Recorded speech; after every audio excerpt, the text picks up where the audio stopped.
Hi అండి. Welcome to మా వంటల ఎక్స్‌ప్రెస్.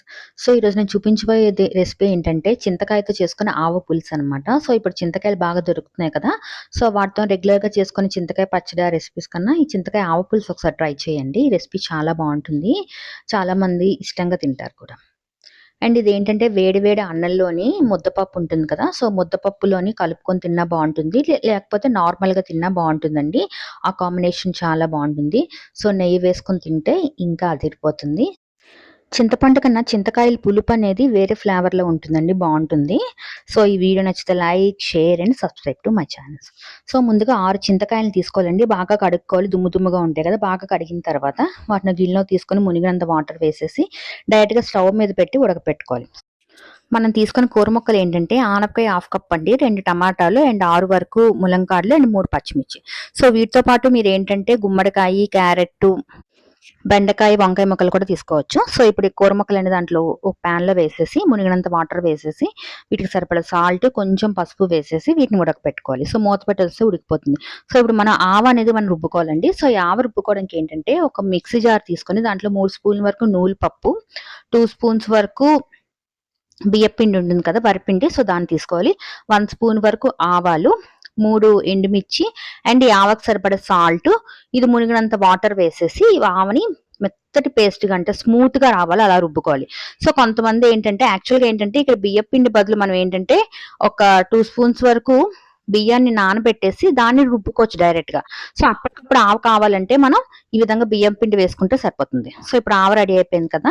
ఇప్పుడు ఈ చింతకాయలనేవి బాగా మనం ఏంటంటే ఈ విధంగా స్మాష్ చేస్తూ ఉంటే అవి బాగా ఉడుకుతాయన్నమాట. సో, ఇది బాగా కుక్ అయిపోయిన తర్వాత దీన్ని మనం వార్చుకోవాలండి. సో, ఈ విధంగా మనం జల్లెడలో వేసేసి ఈ విధంగా దాన్ని బాగా స్మాష్ చేస్తే దాంట్లో ఉన్న వాటర్ అంతా కూడా వచ్చేస్తుంది.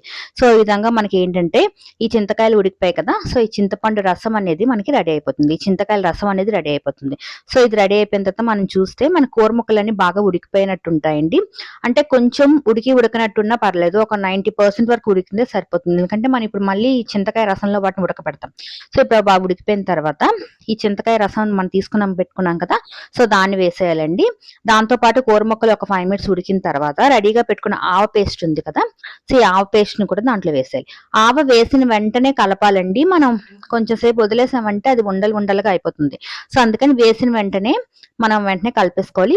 ఆవ వేసిన తర్వాత ఇంకొంచెం వాటర్ మన గిన్నెలో ఉన్న ఆవ కూడా వేయడానికి ఆ గిన్నెలో ఉన్న ఆవతో పాటు కొంచెం వాటర్ కూడా వేసేస్తే మనకు ఆవ ఉడికిపోతుంది.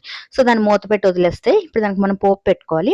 సో, దానికోసం 2 స్పూన్స్ వరకు శనగపప్పు, మినపప్పు, 1 స్పూన్ ఆవాలు, కొంచెం ఇంగువ, కొంచెం కరివేపాకు వేసేసి ఆ పోపును కూడా దీంట్లో వేసేసి మనం కొంచెం సేపు మూత పెట్టి వదిలేస్తే మనకి ఆవ అనేది దగ్గరగా అవుతుంది. మనకు ఆ కన్సిస్టెన్సీ ఏంటంటే బాగా దగ్గరకొచ్చినంత వరకు మనం ఉడకపెట్టుకోవాలండి. సో, ఇది బాగా దగ్గరకయిపోయిందంటే మనకి పులుసు రెడీ అయిపోయినట్టే ఆవ పులుసు. సో, ఇప్పుడు దీన్ని మనం సర్వింగ్ బౌల్‌లోకి తీసేసుకోవచ్చు. ఇదేంటంటే మనకి చల్లారిన కొద్దీ కొంచెం దగ్గరకి అయిపోతూ ఉంటుందనమాట. ఇంకొంచెం గట్టిగా అయిపోతుంది. సో, అలాంటప్పుడు ఏంటంటే మనం తినేటప్పుడు దీన్ని వేడి చేసుకుంటే మళ్ళీ మనకి మనం అనుకున్న కన్సిస్టెన్సీలోకి వచ్చేస్తుందండి. సో, తినేటప్పుడు మాత్రం వేడి చేసుకోండి. వేడిగా తింటే బావుంటుంది. చెప్పాను కదా! వేడి వేడి అన్నంలో ముద్దపప్పు వేసుకొని నెయ్యి కాంబినేషన్ తింటే బావుంటుంది. తప్పకుండా అండ్ వీడియోని లైక్ చేయడం, షేర్ చేయడం, ఛానెల్ సబ్స్క్రైబ్ చేయడం మాత్రం మర్చిపోకండి.